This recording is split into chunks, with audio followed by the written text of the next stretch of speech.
Hello, friends. My name is Ashok Nanotkar, and I am presenting you a video under the channel name Polyfifa, meaning Political Philosophy of Fascism. The reason behind this video, this channel, is to try to understand what is the tendency behind the human crisis all over the world. You go to any corner, go to any part of the world, and you will find a crisis between one individual and the other, between one group and the other, between the minor group and the major group.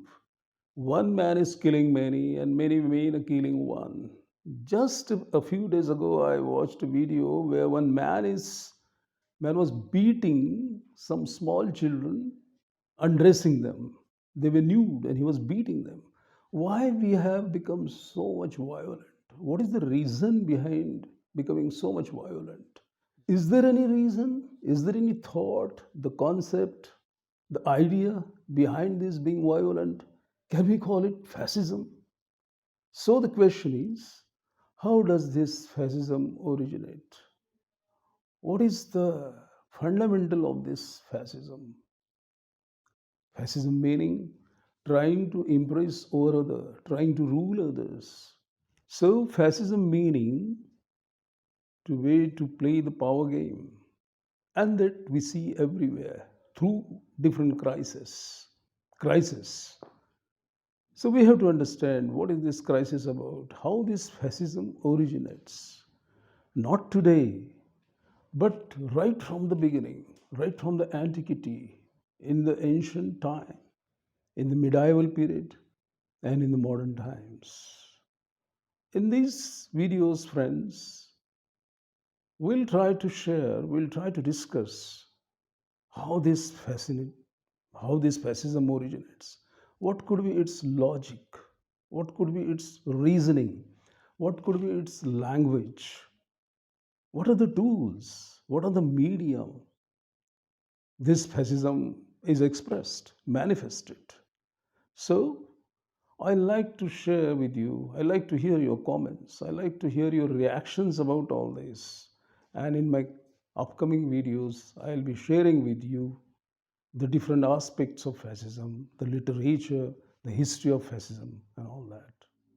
Well, so friends, what I was saying that all over the world the crisis is there, the conflict is there. Now let's go deeper into this problem. So there are two types of conflicts, crisis. One is called existential crisis, the natural crisis, and the other one is ideological crisis, ideological conflict. Now, what is existential crisis? You may call it natural crisis. So, usually we find that, in the world of animals, there is existential crisis that some is the hunter and some is hunted, someone is the prey, and other one hunts like that. So that is natural. Well, any type of crisis, conflict, up to some level, it is natural. That is what we see. Well, without crisis, without conflict, no world can go. That's natural. Okay. So in this type of conflict, as I said, there are two parties. One individual and the other, one group and the other, minority versus majority, and the majority versus minority. It's okay, no problem, because that crisis is horizontal. Horizontal meaning both both the partners, both the parties, they're on the same level, one level. So what is the quality of this crisis? What are the ingredients of this type of existential crisis? I would say the first quality is there is the dialogue. Dialogue means you understand the other and the other understands you. All right? Whether you are stay in the family or in the city or outside or in the restaurant. Two parties, two individuals, two entities, they understand each other at the same level. So that is horizontal crisis. Friends, I remember some thinkers here. One is Jay Krishnamurti. So, what he says about this type of conflict, crisis, horizontal crisis.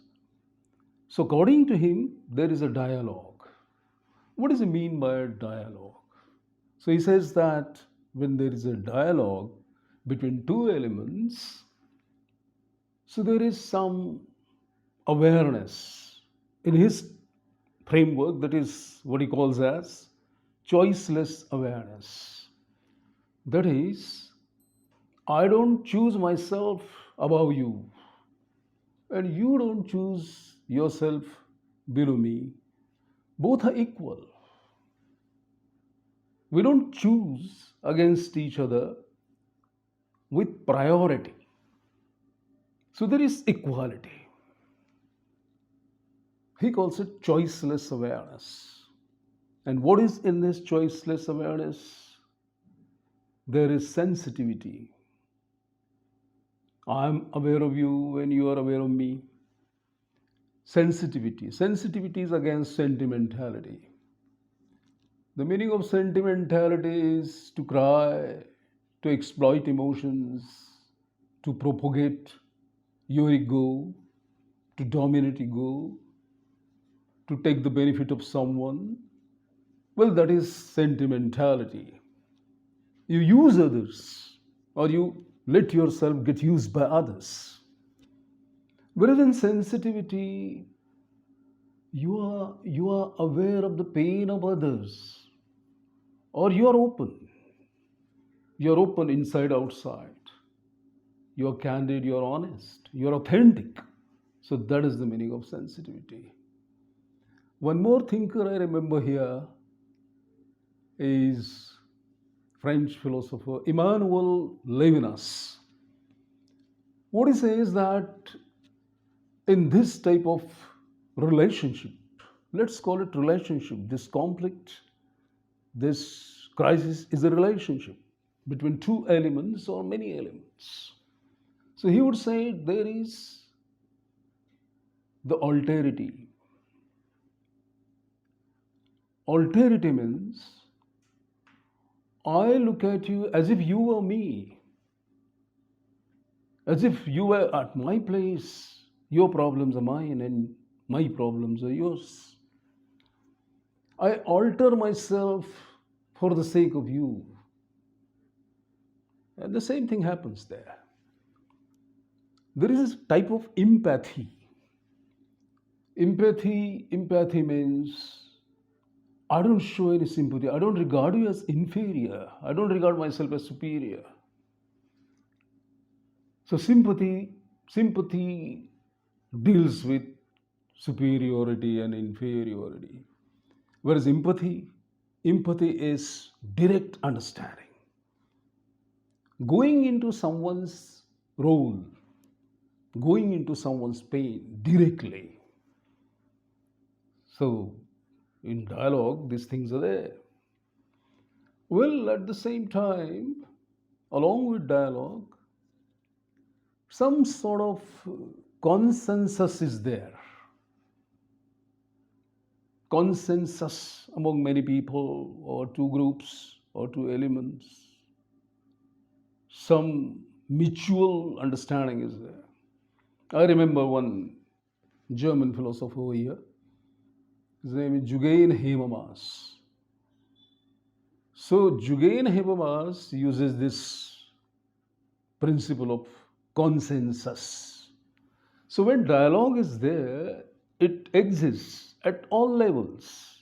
Maybe between two small individuals, maybe between these groups, those groups. So at all groups, the dialogue is there. The process of dialogue is there. The existence of dialogue is there. He calls it, or we may say multilogue, sort of dialogue at different levels. So these are the things which take place in existential conflict or maybe natural conflict, crisis. But when this borderline or horizontal line gets destroyed, ideology comes in. So there, the king is born, the ruler is born, the authority is born. Naturally, the fascism is born.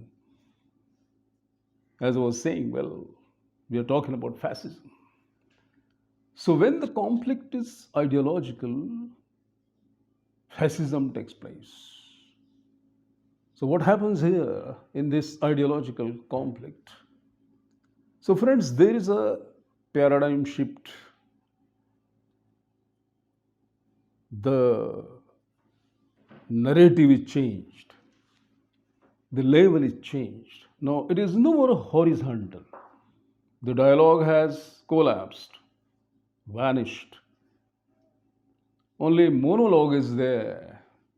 So the person, one who maintains ideological prejudice, so he imposes his ideology on the other, and that conflict becomes vertical. It's no more horizontal, it's vertical. And in this vertical conflict crisis, hierarchy is there. The person, one who empowers, dictates, the dictator, he happens to be at the top. And those who are dictated, they happen to be at the bottom. So the center is there. The king, the ruler, the dictator, he sits at the center. And naturally, then the opposition starts. Opposites are created, rather. The centralized, the center, and the margin, the marginalized. The marginalized is an outsider. The marginalized is an alien. The original is there at the top, the center, and the marginalized is displaced. He has no place, fully displaced, marginalized, no power. So naturally, he's thrown. He's thrown into this crisis. Well, he's trapped, he's victimized. So, what to do? How to understand this crisis, top and bottom?